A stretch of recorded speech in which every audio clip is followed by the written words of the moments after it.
Okay, right. Good afternoon, everyone. Thank you all very much for joining us.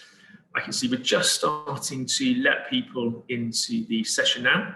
So I'm sure, well, you'll all be familiar with Zoom. We've been living on it, haven't we, all for the last year or so. So as you know how it goes, we'll just let the numbers start to build.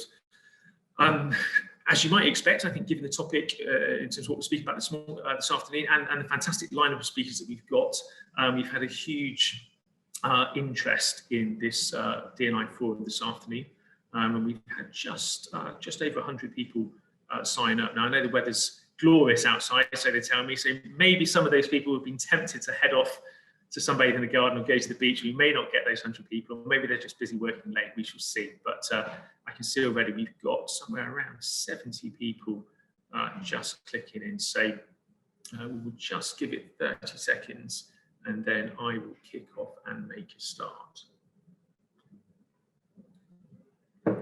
Okay, great. Well, I say we may well have more people join us, but I will crack on. So, good afternoon and welcome. I should say my name is Andrew Harvey, and I'm the CEO of VMAGROUP. Thank you all very much for joining our D&I forum this afternoon. Firstly, I'm delighted to be joined by my colleague Sarah Tarani from VMAGROUP. Give us a wave, Sarah.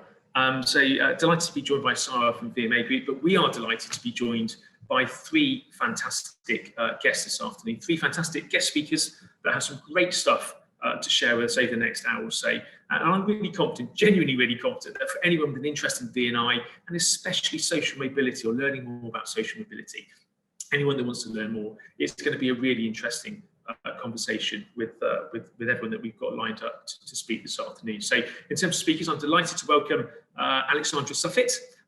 Thank you for joining us, Alexandra. Alexandra is the former head of employer communications at the Social Mobility Commission, and for the last year, Alexandra has been working on a special project for the Social Mobility Commission, working with their commissioners and senior business leaders to drive socio-economic diversity across the UK workforce. So it'd be really interesting to hear from Alexandra this afternoon. We're also delighted to welcome Tom Goddard. Thank you for joining us, Tom. Tom is currently head of communications at KPMG UK. And actually, KPMG was one of the first businesses in the UK to publish comprehensive data on the socio-economic background of its workforce, which I believe it first did in 2016. And KPMG is now consistently recognised as one of the leading employers on the Social Mobility Employer Index. Get that right. So it'd be interesting to hear from Tom this afternoon. And then finally, equally delighted to welcome Mona Vadher. Mona works for the City of London Corporation and is focused on policy and programme management. And Mona is currently project managing the Socio-Economic Mobility Taskforce, which is a government commission task force, which seeks specifically, actually, interestingly, to boost and improve socio-economic diversity at senior levels within UK financial services and UK professional services too. And Mona has a huge amount of broad experience in the area of social impact and social mobility. So again, really interesting to hear from Mona. So thank you to all of our speakers for agreeing to take part this afternoon and for agreeing to share your knowledge and experience with us. In terms of the order of the day, so for everyone listening in, I'm going to kick off with a bit of a short intro to sort of our D&I forum and share some personal reflections, actually, I thought, just to kickstart the conversation on the topic of D&I and specifically social mobility, based on my first-hand experiences. And then we'll hear from Alexandra first, who's going to go into give us a bit of a good introduction to the subject of social mobility and share some really interesting data with us too. So I'll speak first, then we'll go up to Alexandra, and then say Tom is going to tell us what he's been up to at KPMG from a social mobility perspective and how perhaps they've become recognised as one of these top three employers on the Social Mobility Index. And then we'll move to Mona, who's going to tell us a little bit more about the task force that she's been part of and what they've been doing to improve social mobility in those sectors. Hopefully, together, we will all get some ideas that we can take away for further consideration that we may be able to implement in our own businesses, in our own teams. So, as I say, a very interesting conversation to follow.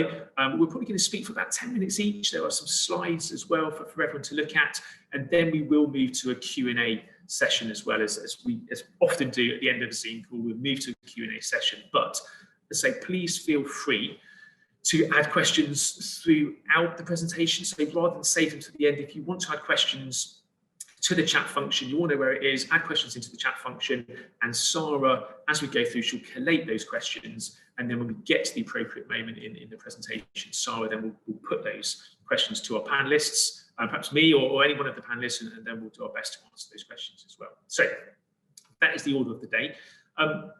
So to kick things off, I thought I'd say just provide a bit of a brief intro to our conversation today and share a few points of my own. Firstly, I wanted to reconfirm that at VMA Group, we launched our D&I forum in March of this year because we wanted to help facilitate, as I say, the conversation on D&I, especially actually between comms and marketing professionals and their organisations, both inside and outside of the UK as an international business that we are.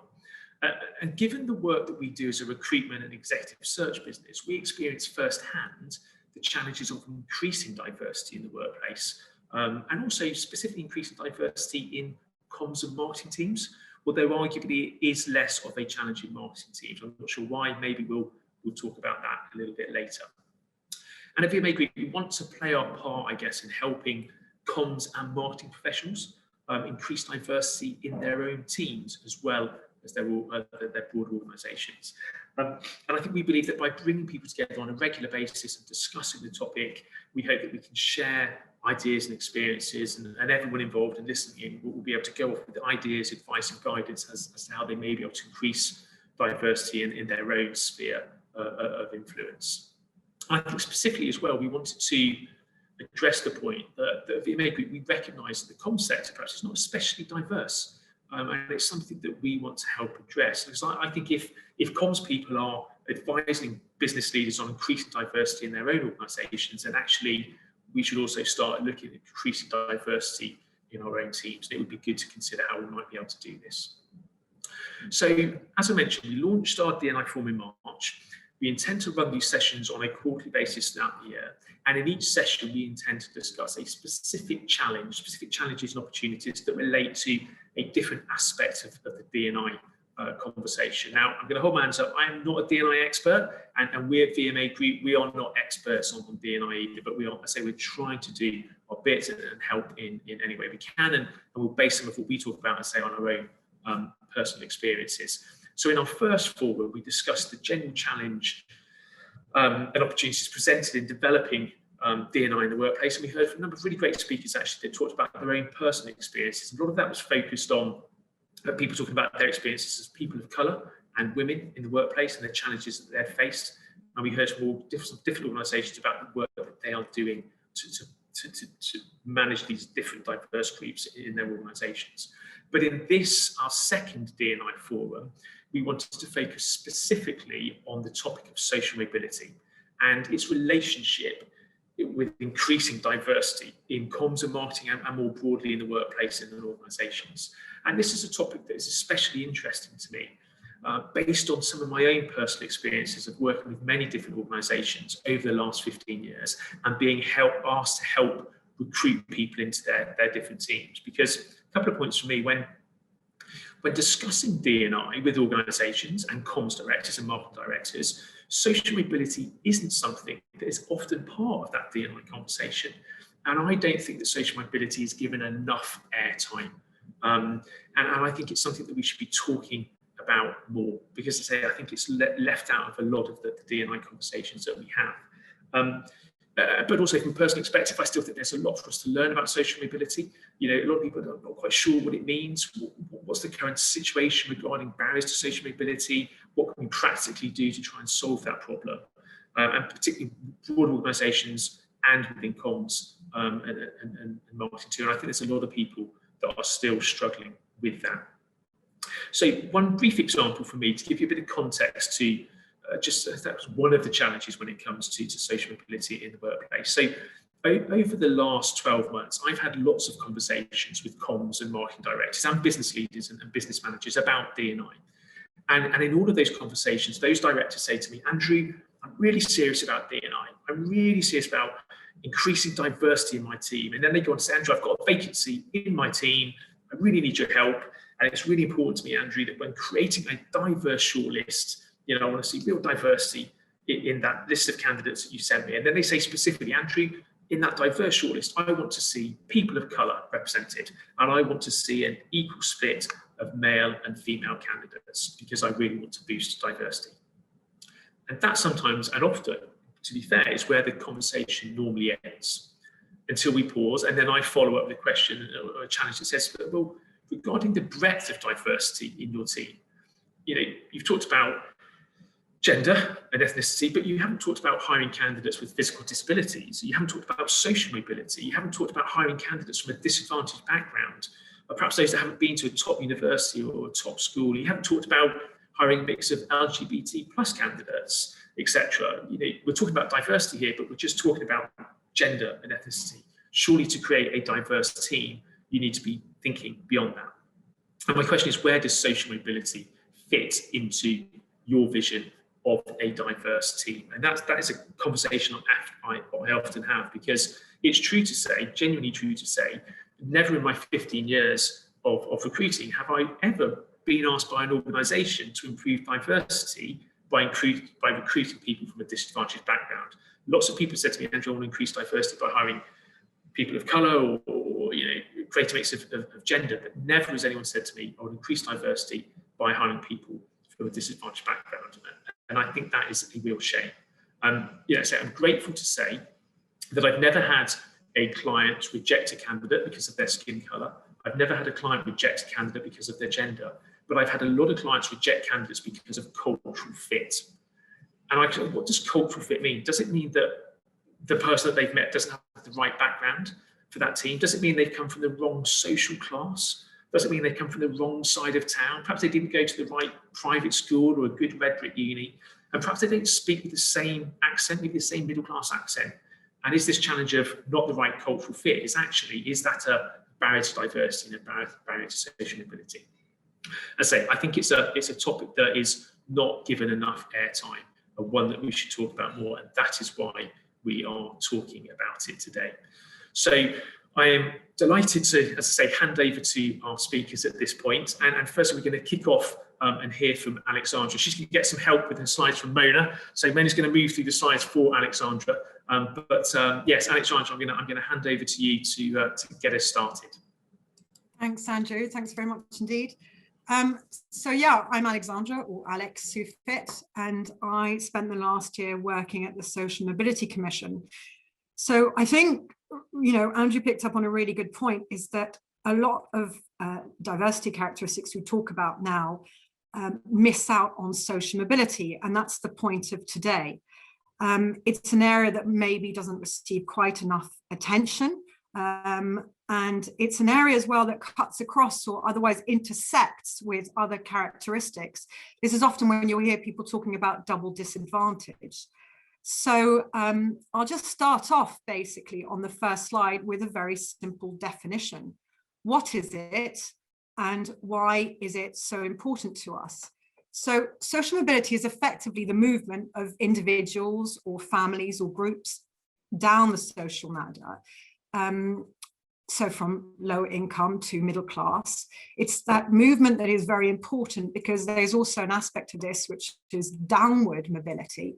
So groups or individuals don't necessarily travel only up, they can also travel down the social mobility ladder.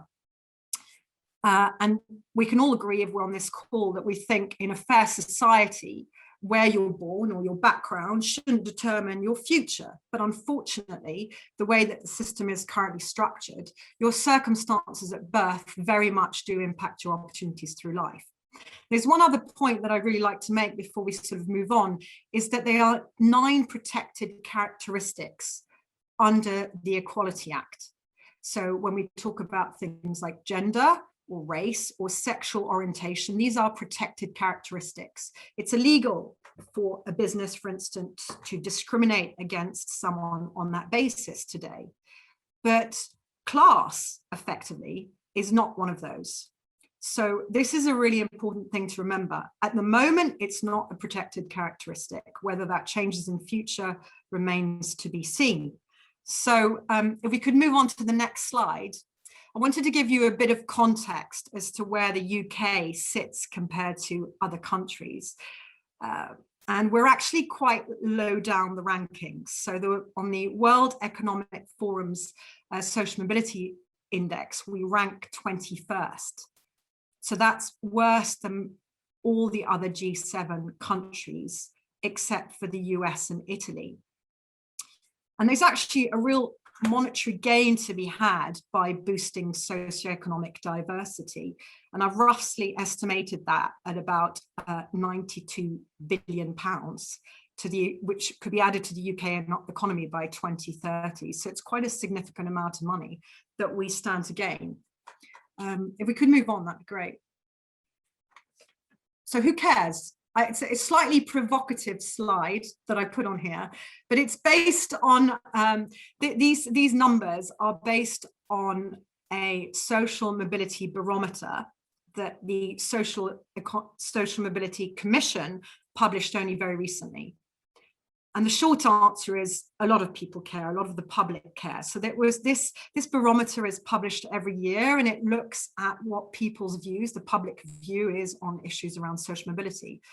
And it found that COVID has really increased inequality. We know that for a fact now. It's coming through in terms of the numbers.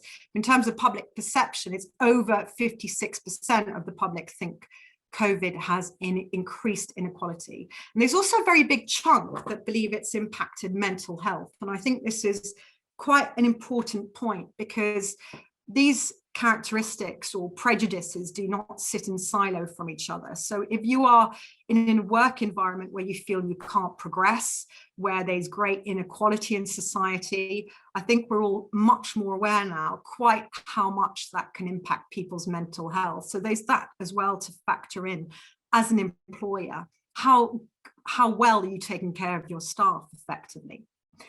So we can move on again. So I wanted to give a little picture of how social mobility actually impacts people. And these are quite stark numbers, I think. So I've put the headings at the top. So you've got access to jobs, earnings, job training, education, and also geography, or what we sometimes refer to as cold spots. But in terms of access to jobs, only 34% come from a working class background. And I'm talking about people in professional positions. So 60% of people in professional jobs come from a professional background. There's very little movement there. And later on, I'll go into an example of the civil service, because we have actually published a report very recently that gives you a very good insight on where that stands. In terms of earnings, people from working class backgrounds earn 24% less a year than those from professional backgrounds. And even when they enter professional occupations, they earn on average 17% less. And job training is a really important point, because half of adults from low socioeconomic backgrounds have received no training whatsoever since leaving school. What does that impact? Well, progression. And I think Mona's going to talk at some length about that later on, because there's certain industries where at the moment you can get in, but you can't get on, to put it very bluntly. And if you don't receive training on a job, that's one of the things that's going to hinder you very much from progressing as you go on. And then the last point is geography, or what some people refer to as socio-economic cold spots, social mobility cold spots. And this is quite an interesting area, because there's quite a lot of research that's been published, and the SMC, the Social Mobility Commission, published a report on this as well, which showed that there was a 33% differential in earnings for those who moved areas. So if you are born and grow up in a deprived area of the country, you could earn 33% less. And that's quite a significant chunk. And the problem is that those from lower socioeconomic backgrounds are less likely to move to London. And London is where all the opportunities are concentrated.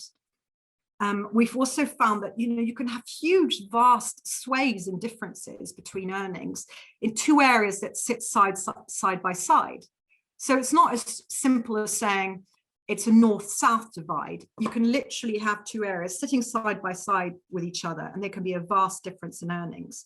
To give you a very short example, looking at annual earnings for a huge study that the SMC did, the range was between 6,900 in the Chilterns to 2,400, sorry, 25,000 in Uddersford. That's a huge difference. So if you are in the Chilterns, the average salary over there is just short of 7,000. In Uddersford, it's just under 25,000. That's a huge difference at the age of 28. So it just shows you that area by area, you can have a vastly different outcome.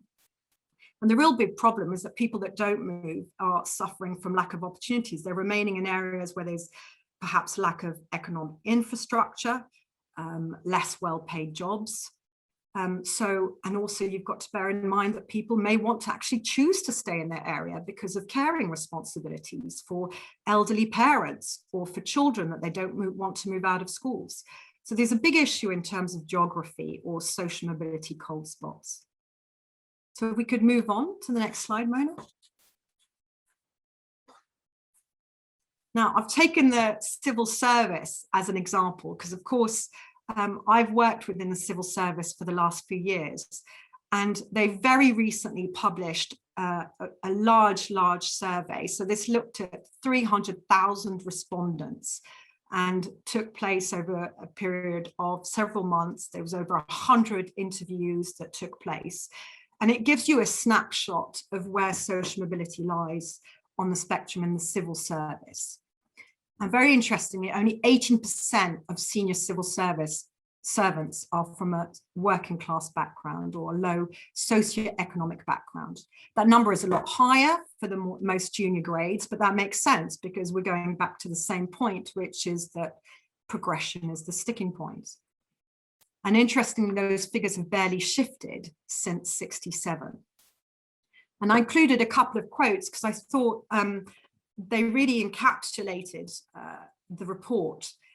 And one of the individuals that was interviewed, and this was done on an anonymous basis, this was a male, said that he sensed was very early on that there was some sort of secret code as to how you get on in the civil service. And another issue that cropped up was the whole application process, whereby a lot of the respondents said that they felt that the managers were not verifying content, which was leaving people free to embellish, whereby you could get someone who perhaps was not quite as experienced as another in a much more senior position. So this is a worrying trend, and it's been going on for some time.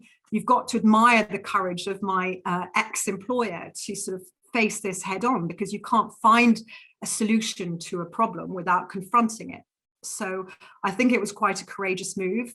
And certainly I don't think this is particularly uncommon to find in a lot of industries. And there's certainly a huge amount of research to show that they are quite similar low figures. So the other thing I just wanted to stay on this page for one moment was also to sort of talk very, very briefly about one of the things that came up in this report as well.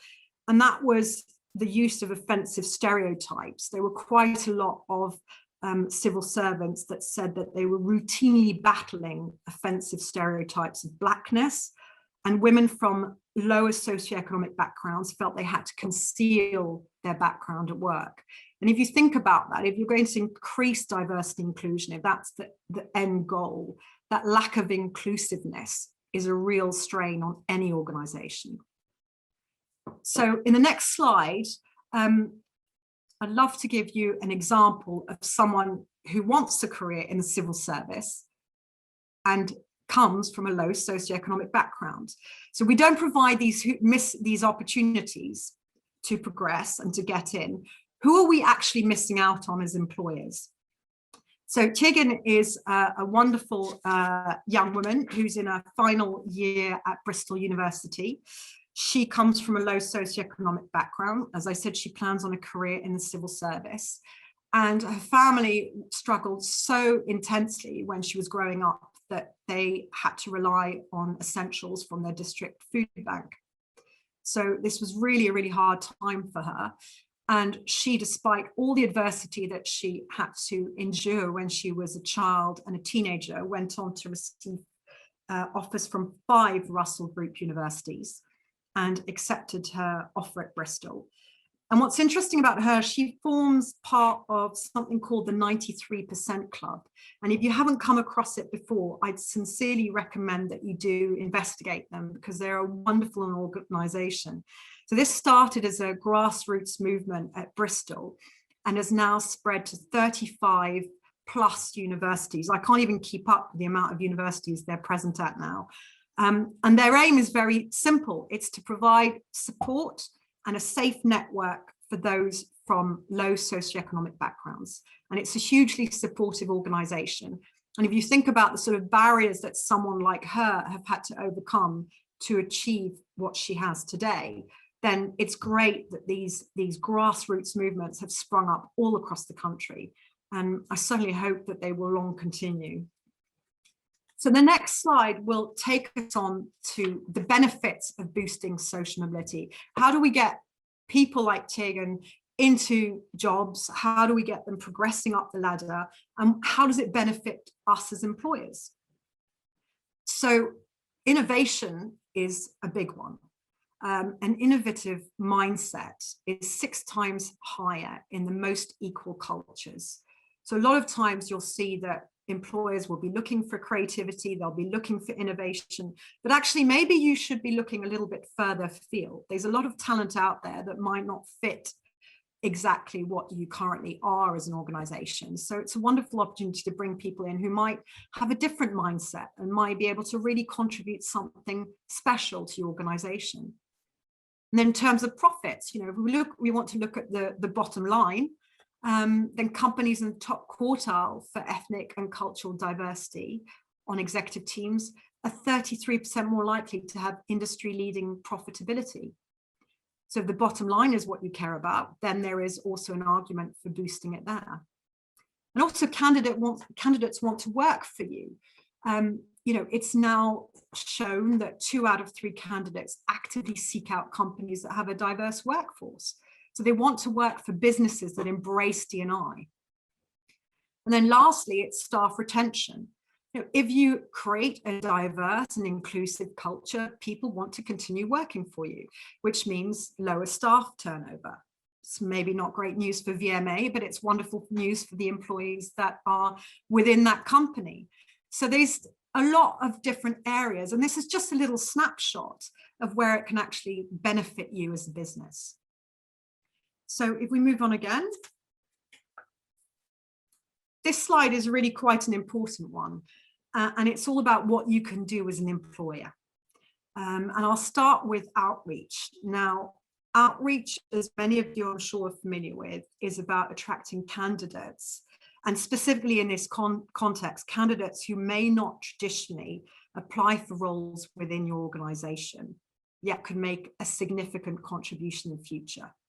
So how do you reach these people, right? That's the question. If you want to have more diversity and inclusion within your organization, how do you get to these people?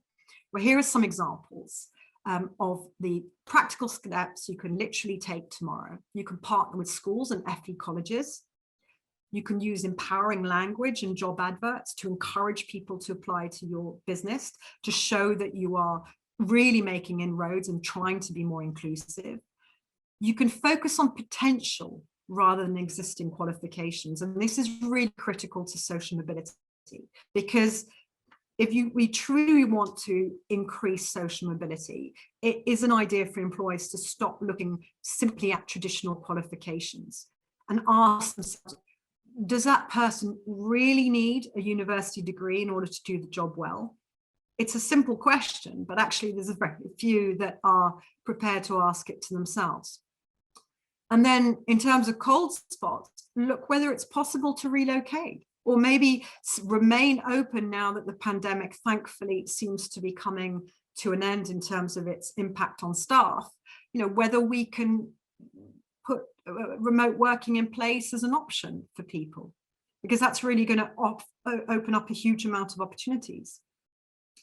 And also in terms of progression, we need to make sure that the progression paths for people are very clear, so that somebody knows that they can get to B, to C, to D, and what exactly is required along that path. So it becomes less about who you know and which skiing resort that you might be going to every Christmas, and more about these are the set routes for you to progress within that organization. And of course, that opens it up to a lot more people. In terms of culture, you've got to lead from the top. So role models are really, really important. If you've got anyone within your organization who comes from a lower socioeconomic background, it's wonderful to use them as that role model to encourage others and to make them feel that they have a voice within the company. Encourage people to speak openly about their background, not feel like they're left out. And I'm going to leave data and park it because I'll spend a bit of time on it later. So if we could move to the next slide, that'd be brilliant. So data, yes, is a very, very, very important starting point. I think we can all agree that Marcus Rashford has done an incredible job of highlighting the importance of free school meals. And it's a means tested benefit, which is why it's a very reliable one. But there's also one really critical question that employers can be asking. And when I say asking, I'm talking about asking at the recruitment stage. I'm talking about asking existing staff within your organization. Because if you don't know where you stand at the moment as an employer, how are you expected to make any kind of material change, right? So the big question that we found at the SMC, I say still we, but they found at the time when I was working for them, was that this was the #1 question you should be asking. What was the occupation of your main household earner when you were about aged 14? Now, this was found to be the single best measure. It's easy to understand, it gets the highest response rates, and it applies to all ages and countries. And this was, I know that it's a very simple question, but it came as a result of a huge amount of research in consultation with a very large number of organizations. There was a lot of thought that went into coming up to this question, and it's very, very reliable.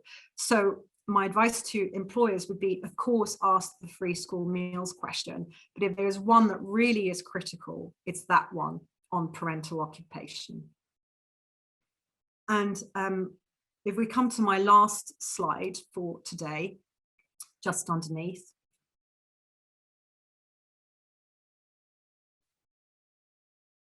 And that's about how you ask that question and what you do with the data once you've collected it.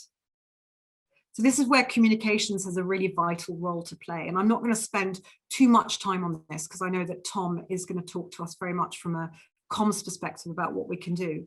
But the real key here is to build trust. People will answer questions if they know what it's going to be used for. So you've got to be really upfront about why you're doing this, why you're collecting the data, what you hope to do with it once you've collecting it, and why it's going to benefit people. You've got to have a very, very clear comm strategy around that, because otherwise there's going to be a lot of backs up, obviously, and people are going to wonder. I do it myself when I fill in forms. I wonder, how is that data being used? So that clear messaging and that trust is absolutely vital. And then what do you do with the data? Well, you review it against national benchmarks, and I've shown you a pie chart over there to give you an idea of what fair representation looks like. So if you're finding that in your particular organization, it's mostly people coming from professional backgrounds, let's say 75%, 80% of them come from a professional background, then you obviously know that at that point, you've got to do something else to boost social mobility within your organization. So data is absolutely and fundamentally your starting point before you even start to look at other things like outreach or progression. But also the very important thing to remember is this is all a cycle. So none of this sits in silo from each other. If you've got the data, then that's going to help you in terms of outreach, that's going to help you in terms of hiring, and hiring is going to help you in terms of progression, and so on and so on. So it's really what you want to achieve as an employer is that virtuous cycle, which is no mean feat. And I'd also add that everybody's still learning. This is not a perfect science, and we're all humans. So there are mistakes to be made along the way. But I hope that gives you a little bit of a whistle-stop tour of what social mobility is, why it's important, the state of play. And I very much hope that it inspires people to go in and do their own research. I've put at the end of my slides, which I'll share with you all, some links to other organisations that can offer a lot of support to employers on that journey. Alex, thank you. That is a brilliant introduction to the topic of social mobility. As I said earlier on, not a topic that lots of people know lots of stuff about. And when I first looked at your slides, I found them fascinating. I am pretty confident that people listening in this afternoon would have already taken a lot from that introduction. So thank you for that. So again, stats theory, some really great background to the subject. So thank you. Now I guess we're going to hand over to Tom, who's going to tell us about what it's like to try and do it in practice, I guess. With KPMG, as I say, being right at the top of the tree there in terms of the Social Mobility Employer Index. So, Tom, tell us about what it's like to do in practice at KPMG and how it's going there. Great, thanks, Andrew, and hi, everyone. I should probably start with who are KPMG. You know, you sort of start with the assumption everyone knows us, but actually, in case you don't, we're one of the big four accountancy and consultancy firms in the UK and globally. We support businesses large and small, right up to FTSE 100, with everything from audits, tax, consulting. We've got about 16,000 employees in the UK, so we're a pretty large employer, although there are many bigger than us. So that's KPMG. But let me tell you a bit about our experience, and I think our experience with social mobility started probably about 15 years ago. So we faced a protest outside our UK head office from a campaign group calling for higher pay for some of our cleaning, security and reception staff. And they were calling for KPMG to change and other big employers. And as anyone on the call will know, when you've got a little protest outside your office, you know, what you do have this debate about what do? Do you engage with them or do you not? And sometimes the choice is taken out of your hands and the police turn up and you can't engage. But on this occasion, it was a very peaceful protest, a very friendly protest. And we invited the group in for a cup of tea. And this was the start of a campaign we know now as the Living Wage campaign. And when we looked at this issue back all those years ago, you know, and we really thought about it, you know, it didn't feel right to us as an employer that we had people working alongside us in our offices who frankly couldn't afford to live. And so we looked at what we were doing as a firm. We talked to our suppliers. Our suppliers thought we were absolutely mad. They thought we were making a really bad decision, which we'd have to reverse. But we wanted to pay a living wage. And we persuaded them that, you know, in our mind, just paying a living wage was self-financing. So, you know, high wages, drive productivity up, absence down, reduce staff attrition. And for us, it worked, and we saw the impact. And so we became quite a big, very big role, I guess, in the campaign for a national living wage, working very closely with the Living Wage Foundation. And today, I think about a third of the FTSE 100 are signed up to it. And I think this idea of trying to do the right thing, but in doing so, helping the success of your business and the wider communities in which you live and work, sort of help drive some of the work we've subsequently done on social mobility, weaving it into the fabric of our firm. So I'm going to talk to you a little bit more about why it's important to us as a firm. I'm then going to talk to you about some of the practical things we've done, and then just wrap up with a few takeaways for everyone on the call today. So kind of as Alex said, we're all learning at this. And, you know, whilst I say we've been at it for 15 years, we have not cracked this, and we have still got some way to go. So, you know, I will touch on the things we're really proud of in a minute, but, you know, I still look at our pay gaps and they are stubbornly high. And while we have made really good progress on widening entry into the firm, we still have got more to do on long-term progression and retention, as Alex talked about. And so I think the kind of key point for everyone listening to this today is this is a long-term piece of work, you know, and in many respects, if you're not doing much in this space yet, it's about small steps, and it really is making that longer-term commitment. So why have we as an employer got behind this agenda? Well, look, for us, it's not a nice to have. We absolutely have to do this. We are a client business. We are sending teams to advise clients, large and small, across the UK and globally.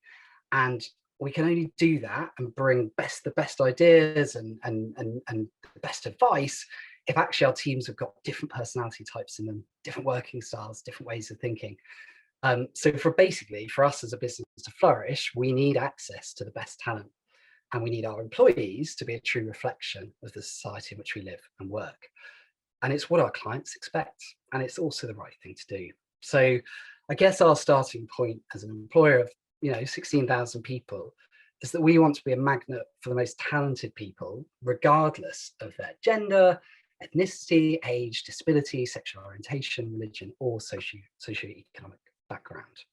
So we've focused our effort in 3 key areas, which are very similar to the themes Alex talked about. So 1, outreach and recruitment, 2, data and transparency, and 3, progression. So let me touch briefly on outreach and recruitment first. And I think we would all recognise that school is the first stage of showing people the possibilities of the world. So we've got quite a lot of programs and interventions focused on supporting schools. So we support about 100 primary and secondary schools in the UK in areas where there are above average levels of deprivation. And in those schools, we provide career insights, employability workshops, mentoring, work experience, school governance support, really to help young people improve their career awareness, motivation, and their workplace skills. And last year, we supported about 3,000 of our people to volunteer in those schools. And I'm told that that's supported about 45,000 pupils. So, it has a big impact. And let's be clear, we are not doing this to bring them all into KPMG. We're doing this because actually we want to help broader society, broader communities in which we live and work. And we want to show people that there are bigger, raise aspirations and there are broader routes for them. And I think one of the big pieces for unlocking social mobility is the kind of building blocks, which are numeracy and literacy. And we've done an awful lot to also support the development of literacy and numeracy skills in schools. So we do a lot of reading programs, we supply books for libraries, and on numeracy, as a big accountancy firm, it's a big issue for us. And I think something like nearly half the working age population possess the numeracy skills of a primary school child. So there is a lot more to be done. So back in 2018, we were the founding partner of a day called National Numeracy Day, which actually this year took place a few weeks ago. And it's a day that tries to raise awareness of the importance of numeracy and just help make people feel more confident about numbers.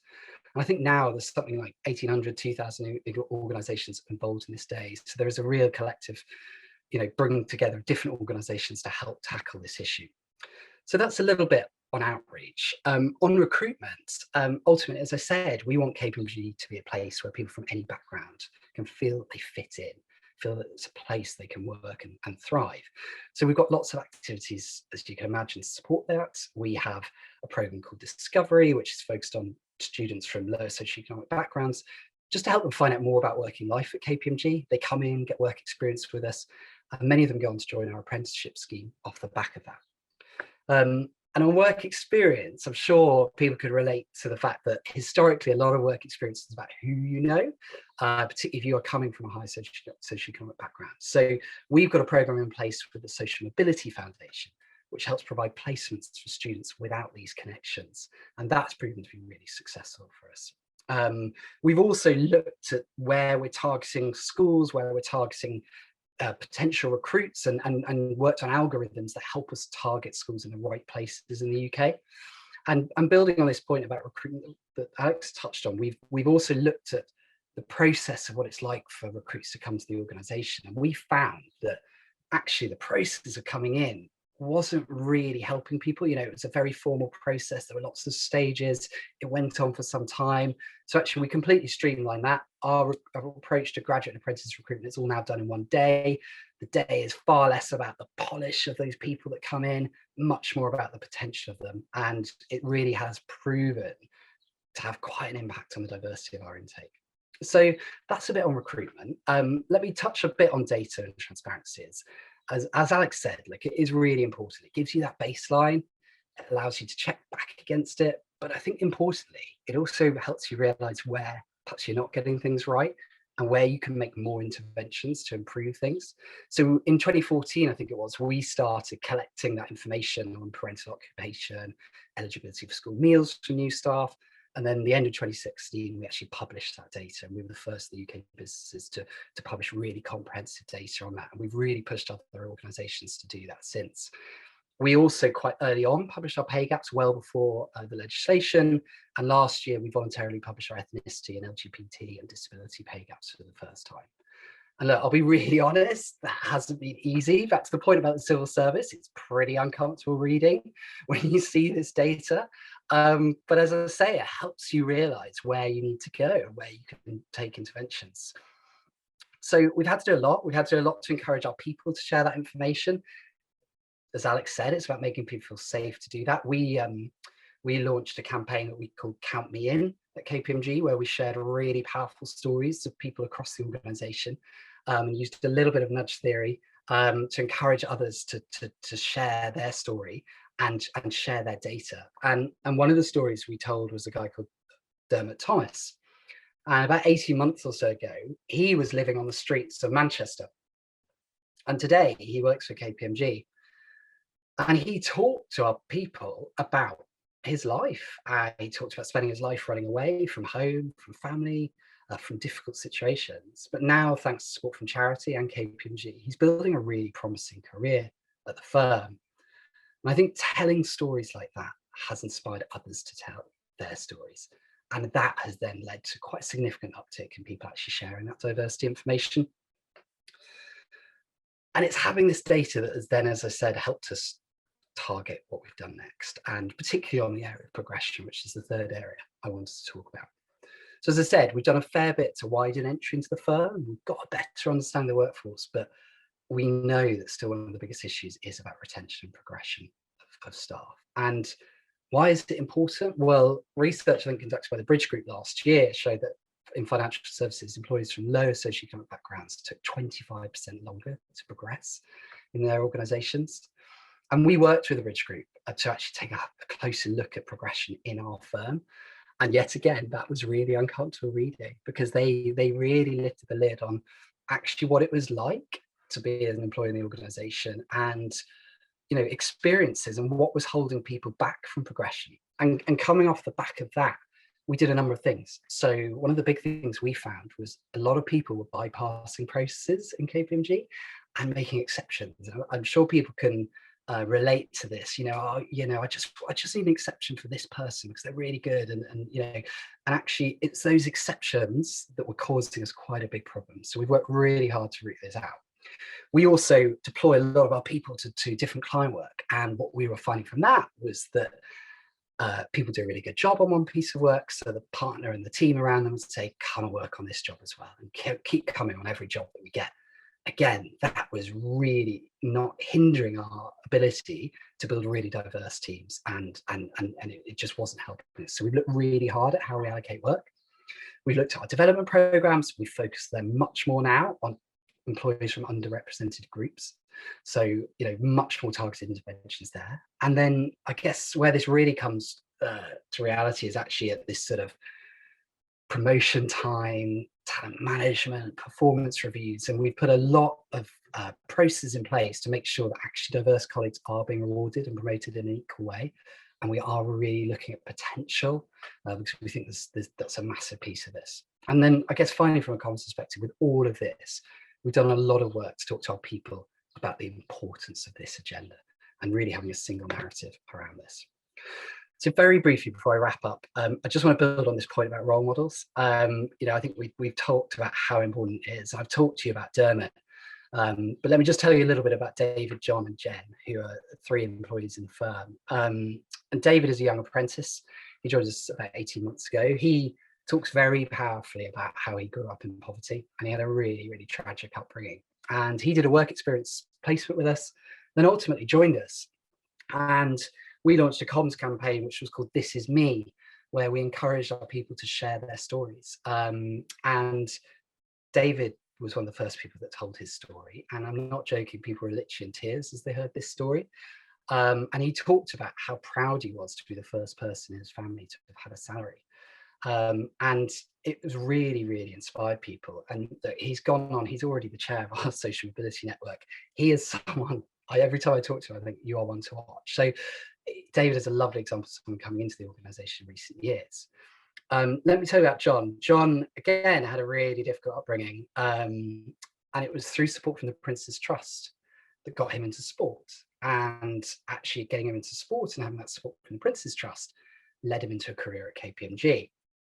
And last year, he became our first Black board member.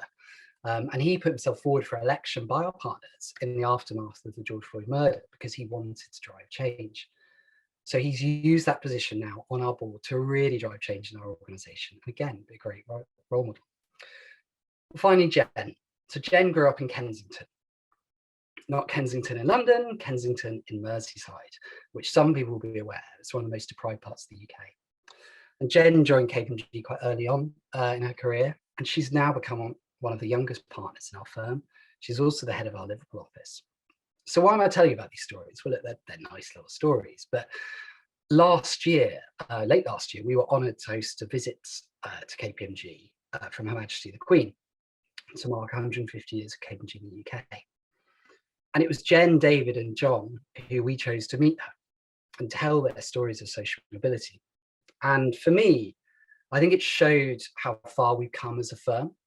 We didn't have a debate about which dignitaries or which senior partners we'd roll out to meet Her Majesty the Queen. We truly presented a firm that reflected the society in which we live and work. And in doing so, we wanted to inspire more people to follow in the footsteps of David, John and Jen. So to wrap up from me, look, I think we see as an employer, as a large business in the UK, we've got a big role to play in this agenda. We can be part of this solution. We want to help everyone achieve their full potential. And from our experience, I'll just leave you with a couple of takeaways. I think one, look at your sector and the specific challenges it faces. You know, what's unique to us in financial services and professional services may be very different for your sector. But I would say collaborate. You know, we have not worked on this on our own. We've worked with loads of partners, and you don't have to do this on your own. Work with your competitors, work with your peers. As Alex said, secondly, collect your data, give it a try, track your progress. 3, look at your processes. You know, a lot of this is about the basics. Are your job adverts jargon free? Are people bypassing your processes? Are your interview panels diverse enough? And finally, as I said at the beginning, start small. This really is a long-term effort. So look, thank you very much. Let me hand back to Andrew. Thanks, Tom. Again, brilliant presentation following Alex's. Again, thank you for your very honest overview. You know, it's not been easy, as you say, but you've done a lot of great stuff. And actually, I didn't say this at the start, but we're recording this and we'll put this on our website because actually, I think there's so many tips that people are being given here this afternoon, and you've shared a load there that I'm sure people want to go back and listen to them again if they're not making notes. And it is great to hear the practical stuff that you've actually been doing. Yeah, KPMG is a large organisation, say, not as large as some, but actually there's some practical steps there that people can do, no matter what size the organisation is. So thank you ever so much for sharing that, and well done to you, KPMG, for the work that you're doing. It's great to see. So thank you. So I'm going to hand over to Mona. Say, Mona, again, interesting background in terms of stuff that she's doing with Government Taskforce. So a lot of it perhaps looking at the kind of work that Tom has been doing in that kind of sector. But Mona, I'm going to hand over to you, and we'll be interested to hear what you've got to say on this. Brilliant. Well, let me just check them off. Yes.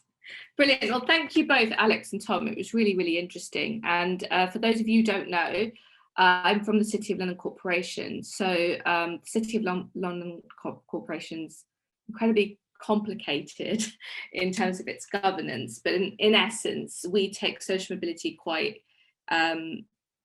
it's a big, massive agenda for us. And more importantly, we do a lot of work with our City of London academies and really making sure that we build the bridge and increase the pipeline for that. But what I'm going to talk about stems a little bit from the work that Alex was talking about, and also what Tom was speaking about. So we all know that school and where you go to school has a bearing of where you're likely to end up. And that's why I'd like to reiterate some of the thoughts that Alex and Tom both shared in terms of access programs to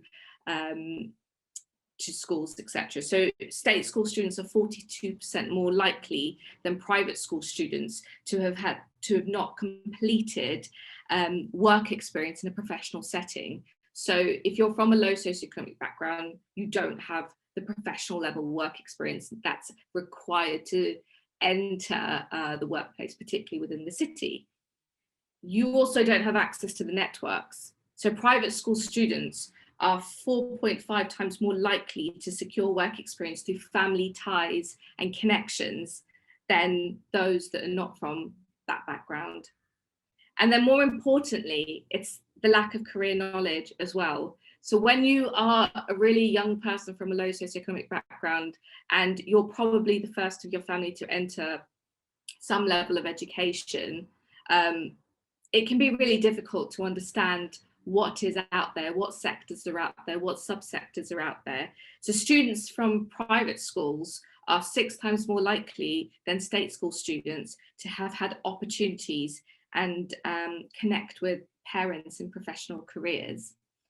And why this is important is because a lot of businesses are spending quite a lot of their time and resources really building that pipeline. Access is a brilliant way of diversifying industries and diversifying sectors and having a diversity of thought. But ultimately, we need to then retain those people, and we need to ensure that they progress, so we get great diversity at the top. So this task force that I'm project managing is government commissioned. It's commissioned by Bays and Treasury. And in essence, Tom touched on this ever so slightly, so I won't tell you off for stealing my thunder there, Tom, but we commissioned some research with the Bridge Group in collaboration with 8 financial services employers. So this is not by any means representative of the sector, but actually the findings and the recommendations are sector leading.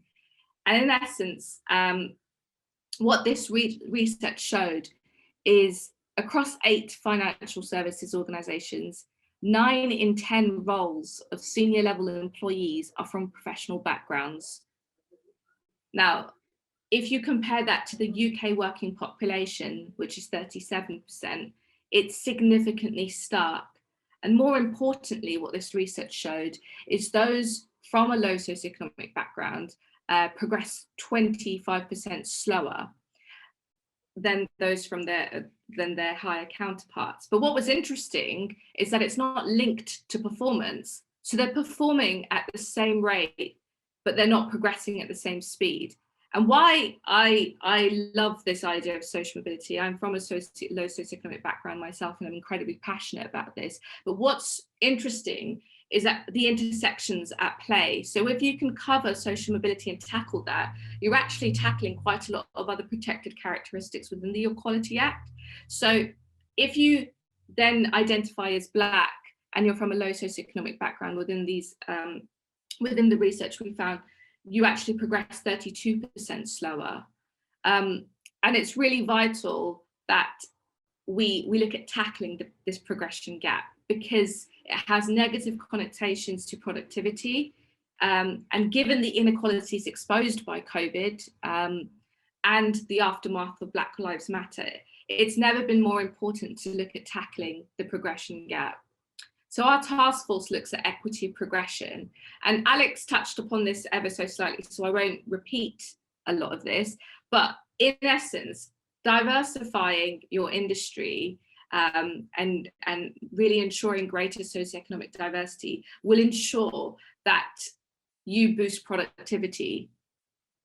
It also ensures that the UK will remain globally competitive. So Alex touched on the fact that the UK is 21st in the World Economic Forum, and we're behind many G7 countries, surprisingly not behind the US, but in essence, boosting productivity will then make sure your businesses is globally competitive. So the VMA Group, I know you're a global business, but if you think about your own individual businesses, in order to make sure you are enriching your supply chain, enriching your organization, and really making sure that you're truly representative of the society that you serve. Now, I won't touch upon this too much because I'm going to go through data ever so slightly. But if we look at the percentage of UK CEOs across the entire population, actually 52% of them are from professional backgrounds. And then if we look at the UK working population, I need to edit this because actually 2 weeks ago, the Social Mobility Commission released new benchmarks, and the UK population now shows that 37% are from professional backgrounds. But it's interesting to see, actually, as a sector, we don't have the benchmarks, but we shouldn't let the lack of data stop us from achieving our goal in trying to boost socioeconomic diversity. So I wanted to just touch upon the recommendations that came from this, which led to the formation of this task force. In essence, there were 4, and I don't think they'll surprise any one of you, but actually they do lead to significant change. So the first was a greater cross-sector collaboration. The research we commissioned was actually financial services, but the task force is financial and professional services. We recognise actually the significant progress that's been made in other sectors, and therefore cross-collaboration and cohesion will ensure that we're not duplicating some of the challenges that have occurred. We're learning from others that have advanced in some of the sectors, and we're also making sure that we can make tangible change collectively.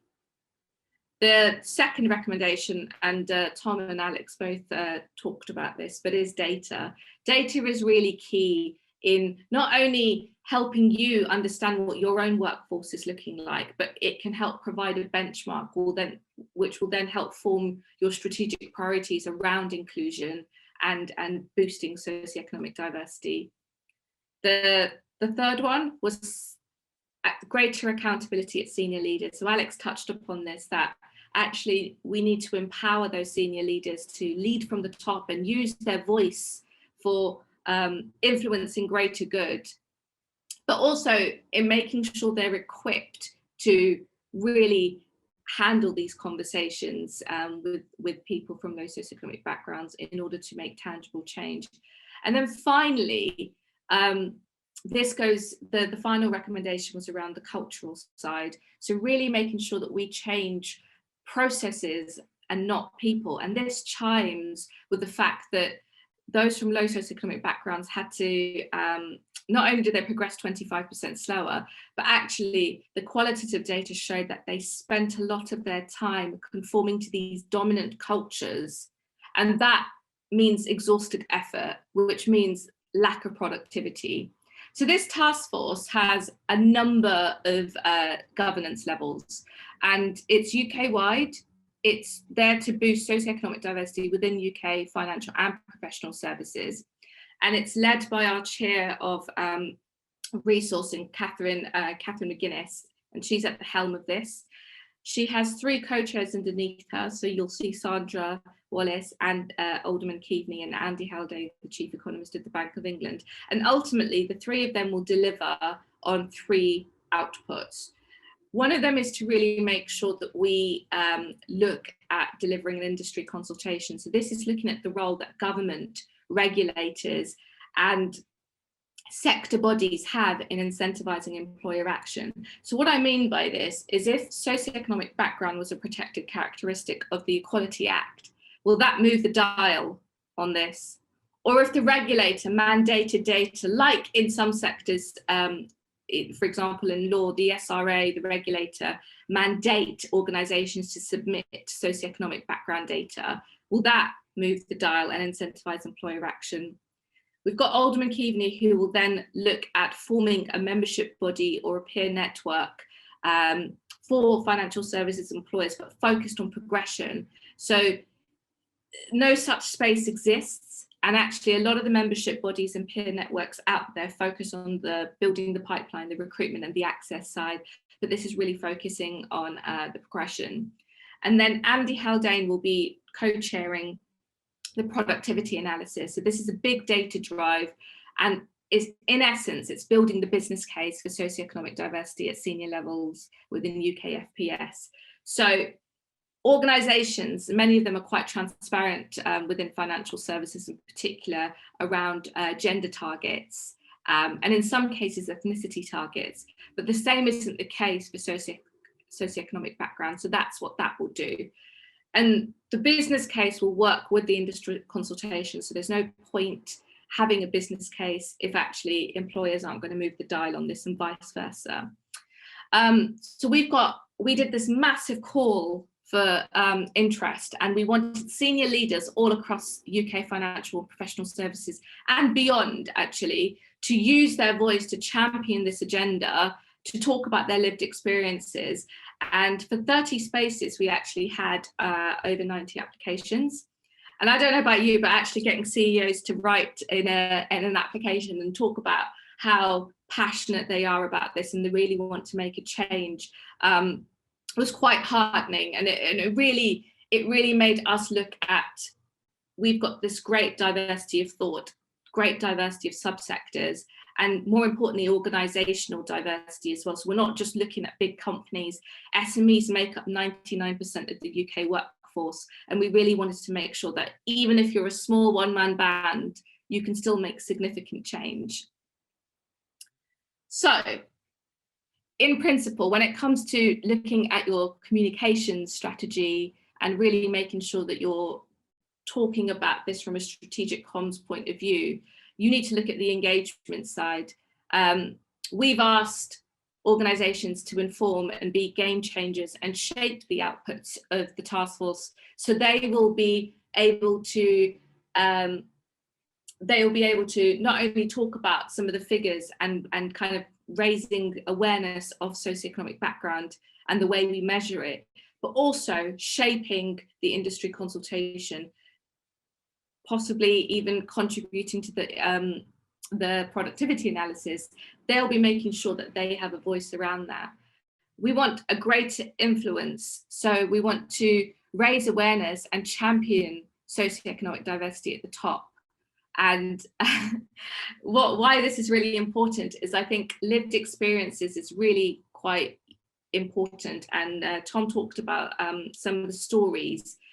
Having those stories will help break down those barriers when it comes to talking about this, particularly if you're not from a low socioeconomic background. You can still use your stories and your influencing ability to then make tangible change and make sure that you raise awareness around this. And equally, if you are from a low socioeconomic background and you've had significant barriers to even get to where you need to get to, you need to be open about it, because otherwise people won't learn from that and they won't take that to then pivot and make top strategic priority, make it their top strategic priority.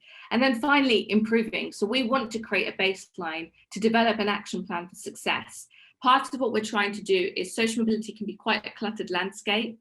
And we want to make sure that we're working with the key players in this space. So working with the Commission, working with the Social Mobility Foundation, and others in this space, like the Employer Social Mobility Network and the Bridge Group as well. I'll share these slides, but for the purposes of this task force, we are defining it by parental occupation at 14. So Alex talked about this in her segment, but essentially there was a lot of research that went into this. And if there's one question you should be asking, it should be the parental occupation. If you have space to fit in other questions, the Social Mobility Foundation, Social Mobility Commission actually advise 3 other questions. So there's 2 other mandatory questions and an optional one, which is about if you're the first generation to go to university. And then we define senior level as partner, non-exec board, executive committee, and 2 levels down. And when it comes to our strategic comms objectives, I'm just going to stop sharing now. When it comes to our strategic comms objectives, it's important that we raise awareness of the task force's work and encourage input. So I actually had, I don't know how they fit into UK FPS, but we had like the Premier League approach us about making sure that there's diversity actually at the management side. So there's quite a lot of footballers that are quite diverse and from a low socioeconomic background, but when they actually get into the management side, there's a big disconnect. We want to influence the sector and recognise the need for the change, and Alex talked about this anyway, that we've made progress, but we can make more. We're not going to fix this in the 18 months the task force is running, but we can move a little bit forward to then ensure that we're making the right steps to ultimately make this change happen. And then we want to galvanise the individuals to take action as well, so we can significantly improve. So there's one takeaway from this. Definitely look at the outreach side, but more importantly, once you get them in, help them move on. And you can't do that without looking at the data, and actually the data throughout your entire organization as well. So not just as they get in. Have a look at surveying your entire workforce to find out actually what does that makeup look like, and ultimately then empower senior leaders to make this tangible change. So ultimately you've got really great diversity at the top. I'm aware now, I don't know how we're doing for time, but I'm happy to answer any questions with the rest of the panel. Brilliant, thank you, Mona. And yeah, again, a great presentation from yourself, and interesting to see what's going on. Say, government task force focused on a specific sector, which obviously Tom happens to represent. But again, I think it's been helpful to reconfirm, based on what you said, some of the things that Alex and Tom have said. And it'll be interesting. I hope that we'll have other task force like that focused on all sorts of different sectors. And again, I hope that people listening this afternoon will take away some of the ideas and sort of takeaways as you've talked about. So yeah, again, for me, this conversation of D&I, we talk about it a lot, but say social mobility is not something I often experience in that conversation. And I was particularly looking forward, therefore, to having this session this afternoon. I've learned a lot. I'm sure other people have too. I've seen we've got some questions that have come in already. And I think there's a few challenging ones there, which I think Sarah is hoping. I hope is collated there. But if anyone's got any questions, feel free to fire them through now, and we'll attempt to try and answer those in the next 10 minutes or so, or the time that we've got left. So I'm going to hand over to Sarah. How have you got on with collating these questions? What questions have you got for the panel? Yeah, we've got some great questions, actually. Like you say, some tough questions. I'm sure you can help answer them. So we've got some for you individually and some which you can all cover off. So the first one, a question for Alexandra, actually, regarding the data slide with the pie chart. Someone has asked, is there a scale for deciding which professions are professional, intermediate, and working class?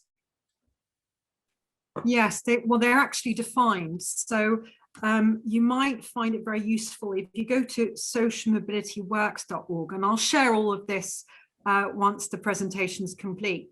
But the Social Mobility Commission, where I used to work until very recently, publishes a lot of guidance on this, and you can actually see how those categories are defined.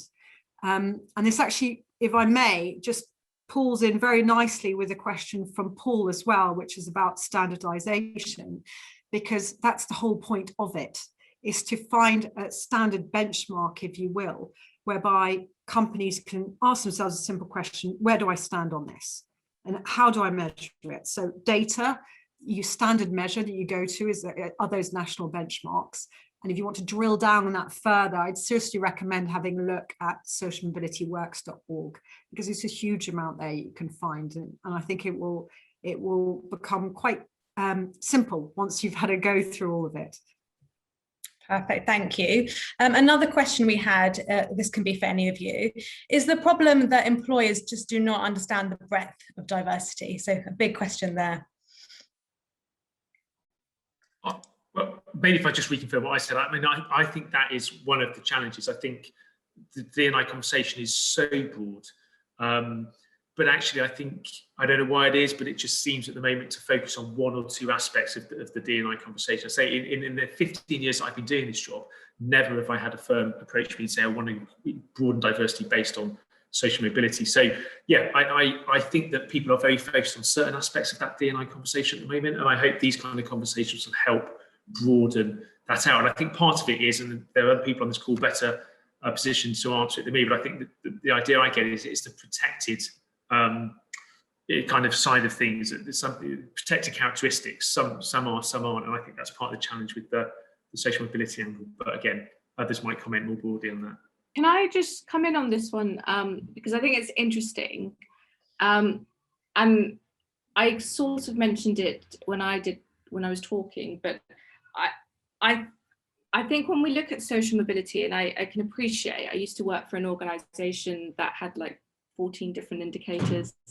It is very hard to define, and I think because it's on lived experiences, and there's various degrees when you look at the indicators. So, for example, you can be socially mobile if you're in receipt of free school meals, but you can equally be socially mobile if your parents from working working class backgrounds, or if you went to a really poor state-funded school, etc. So I can appreciate that, but what I would encourage the audience to look at is the intersectionality piece that social mobility can really help and tie into, because if you can tackle social mobility, actually it's playing into a lot of your other protected characteristics, and particularly where at the risk of having too many diversity initiatives to really make sure that organizations are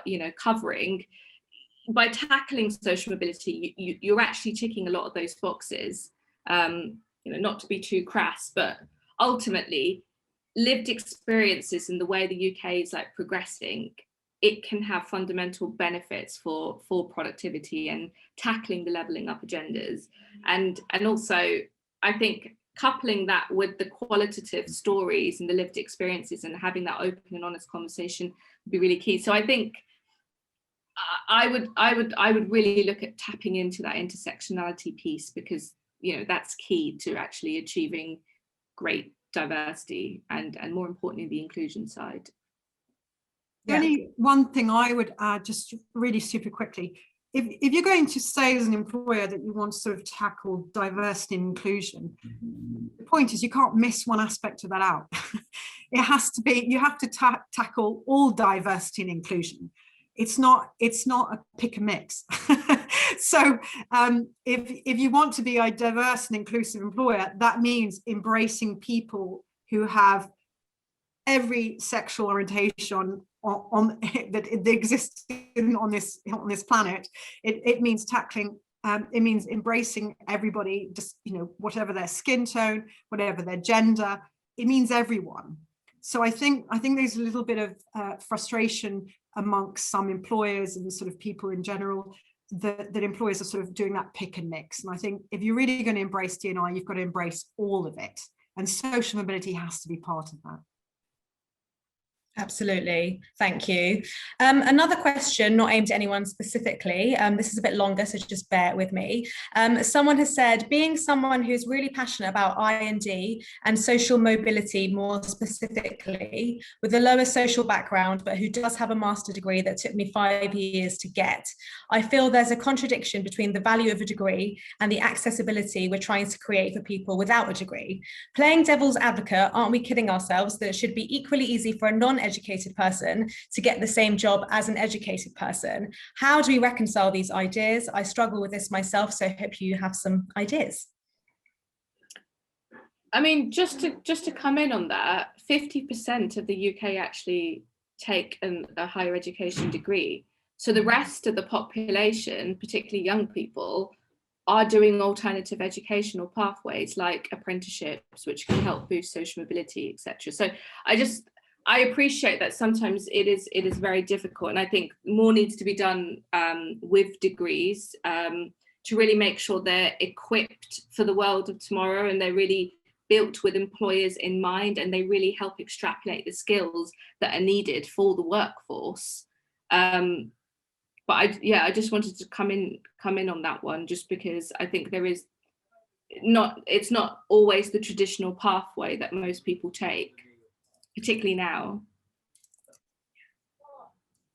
Yeah, the only thing I would add is it depends on the job, because I think, let's take an example. If you're a retailer, let's say, and you've got a big sales force, there are some sort of senior management roles where still the criteria is that you have a university degree. Mm-hmm. And in that case, I would question whether that is entirely necessary.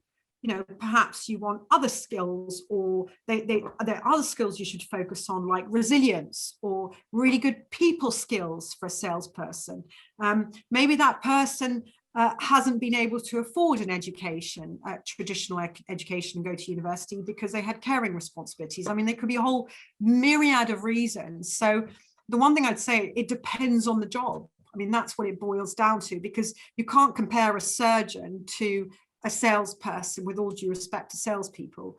So, you know, your educational level is going to vary according to the profession that you're entering and the job itself. But I think the point of social mobility is that, you know, whatever your background is shouldn't hinder you in terms of access to opportunities, i.e., if two people can do the job, whether or not they have a degree, then that's the question that employers should be asking themselves.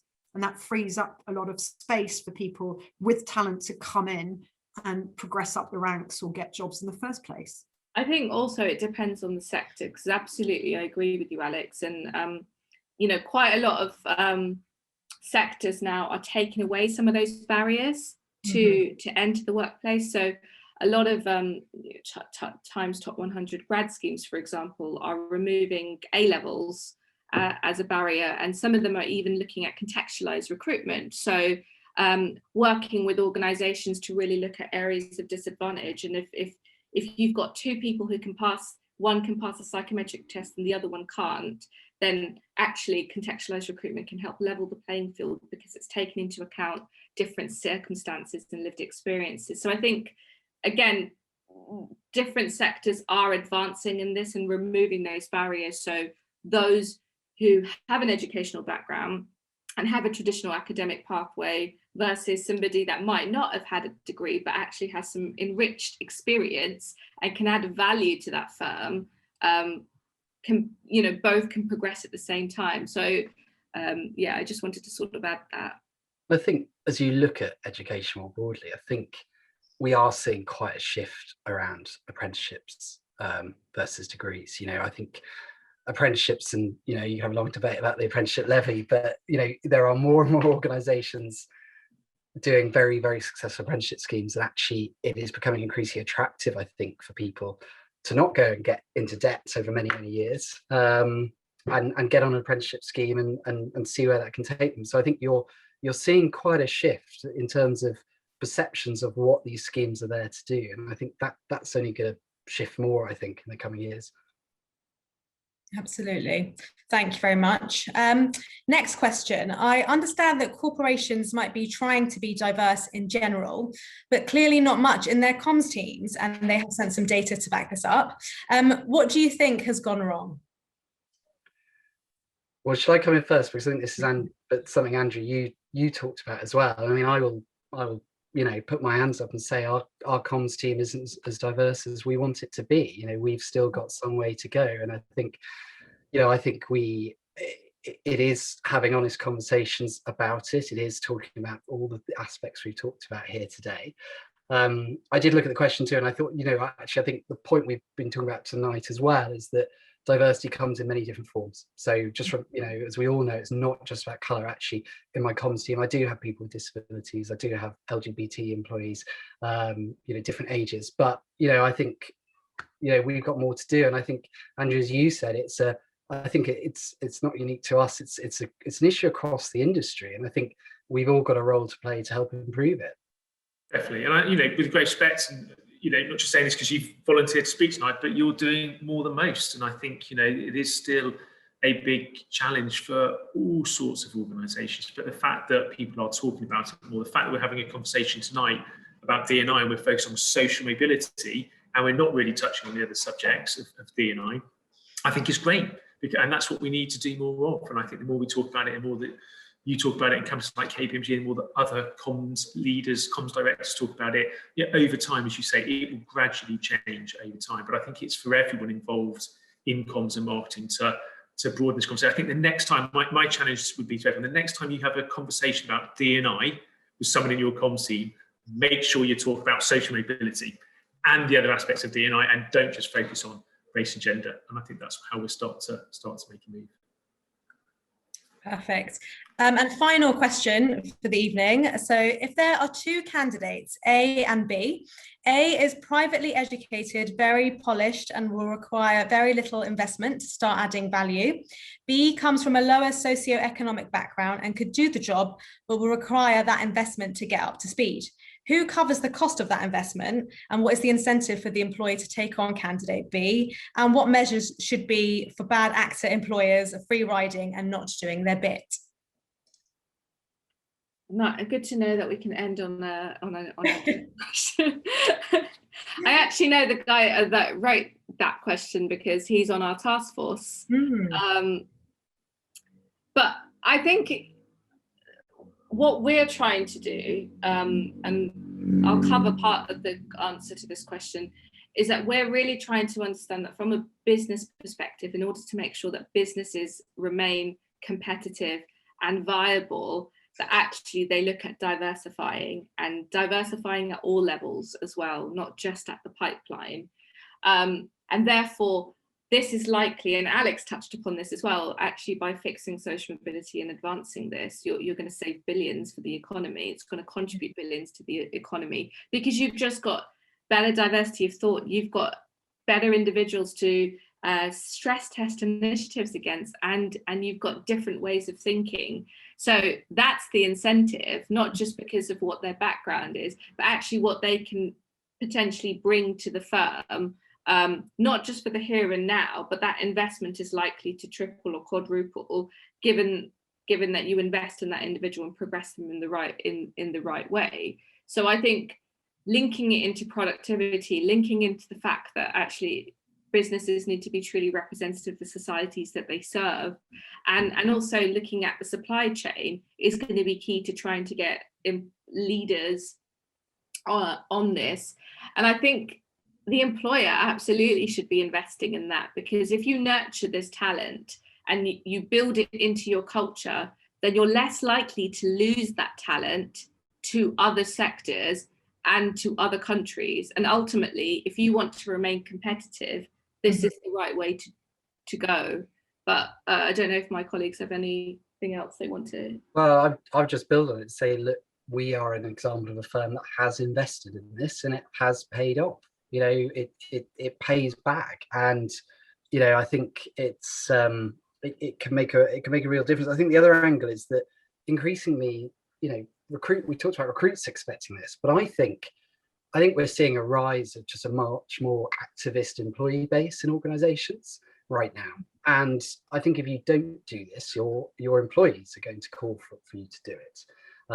So, you know, I think we've talked about lots of benefits for doing it, but I think that is another angle here that everyone should consider, that, you know, as I say, we've got to, you know, people are more willing to speak up and call organizations out.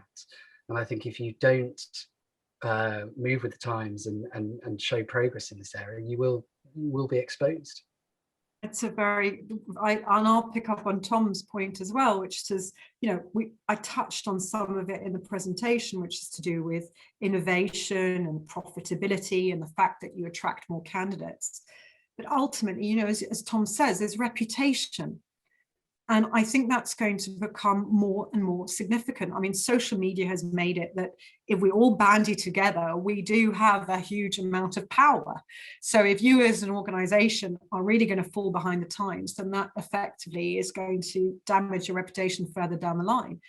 But apart from the negatives, I mean, I suppose you've also got to ask yourself the simple moral question. If I want to be a diverse and inclusive company of any kind or team, you know, it's like I said, we can't do a pick and mix. We've got to embrace everybody. We've got to embrace everybody wholeheartedly. And ultimately, that is a moral duty. That's an ethical question companies have to ask themselves. What do you want to stand for? You know, do you want to be a company that whether you claim inadvertently or deliberately shuts people out from a certain community, or do you want to embrace everyone? So there's a moral aspect to this, apart from your brand reputation and your profits, you know, and I think that's an ethical question that companies simply have to ask themselves in the mirror.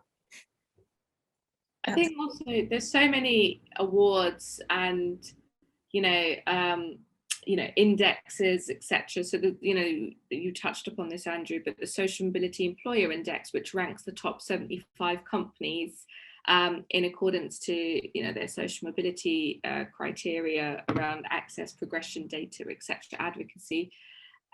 If you're not on that list, you know, you should be questioning or what else you're doing. And just for others around that as well, you can actually take part in the index and do it anonymously, so you can actually get some feedback, and that's a really good starting point. Companies can actually do that, go onto the index, get really comprehensive feedback, and that's a great starting point to say how you as a business can start being more effective in this, particularly if it's something you're not massively familiar with. Great, thank you. Brilliant. Well, I think Sarah said that's the last question. Some great questions there, and actually time has ticked away, and we are 6:30. So I said at the start of this session I thought it'd be a really interesting conversation, and I stand by that. I think it's been a really interesting conversation, and for me, we have lots of conversations, but it's interesting when you've learned something, when you take something, you think, actually, do you know what, I've really learned something today. And I have, and I've seen obviously some feedback coming through from people listening in, and I'm confident that a lot of people listening in will have taken a lot away from this afternoon. So a massive thank you to all of our speakers, to Alex, to Tom, to Mona. It's been great to have you on board. Thank you for sharing everything so honestly as well, in terms of your thoughts, ideas, data, all of that sort of stuff. It's been absolutely fantastic. And I'm sure I'm thanking you on behalf of everyone that's been listening in this evening as well. Massive thank you to everyone that's listened in.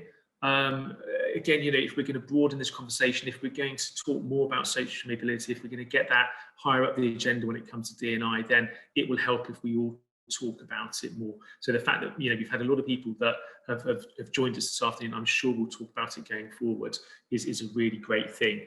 And then finally, look out for our next D&I forum session. At some point in the future, we will start to promote it, we'll share dates, etc. And again, we will pick up and we will try to pick up on a different aspect of the D&I conversation. So we've looked at gender, we've looked at ethnicity and race, we've talked about social mobility. I hope that we'll be able to pick up on other elements of that conversation going forward. So please do look out for that. As I said, the final point, we have been recording it, so we'll probably edit it down and put it up on our website or our VMAGROUP YouTube channel. I say that I'm sure you'll want to look at it again and take down some more notes, etc. And I say I know that our speakers have kindly offered to share some of the slides as well with us this afternoon. So again, thanks to everyone. Thanks for listening. Have a lovely evening in the sunshine. There's a little bit of it left I can see out the window. So I wish you all a good evening, and hopefully we'll see you all again soon. Thanks, everyone.